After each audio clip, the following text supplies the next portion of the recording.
Alright, so you're going to take your wicking, you want to twist just the end, you want to roll the entire piece of it so that you have enough not to displace the coil, but enough that it's a firm pull through. Go ahead and pull through like so.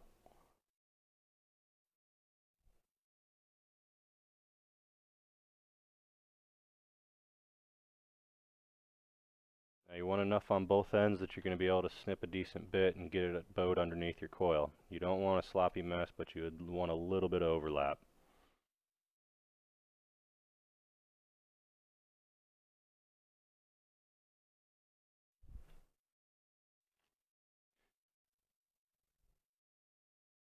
After you've come to that point, you're going to want to take a screwdriver or whatever kind of pick you may have and bow your wicking underneath your coil.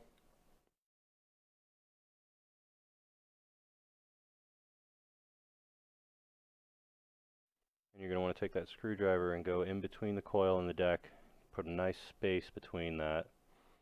Do the same thing on your other side. And once you have that nice, even, easy spacing, you want to start juicing. If you have a mechanical mod, this is where you're going to want to turn the locking ring off. If you've got a regulated mod, make sure it's on. And juice to the deck, not directly to the coil. You don't want to slobber all over it. If you do, what you're looking at is you're going to use gravity and it's going to drag those fibers down, rather than if you apply to the deck and then pulse fire till you see that little wisp of vapor, and then you're going to want to drop a drop on each coil just to keep it from burning the wicking.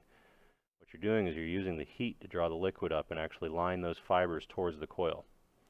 Now doing that, you're going to actually align those fibers so that it actually helps you.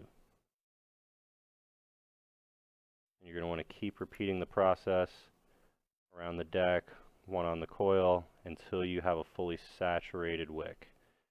This will allow you to have longer pulls in between drips.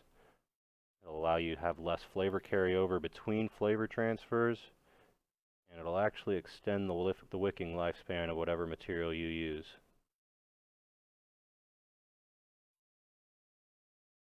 Alright, we're just going to go ahead and finish this up.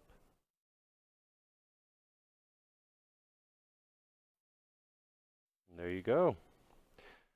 Now you're going to notice you're going to have these little fibers poking around because you didn't just drool all over the wicking material. That's absolutely normal, and that'll smooth out and even out.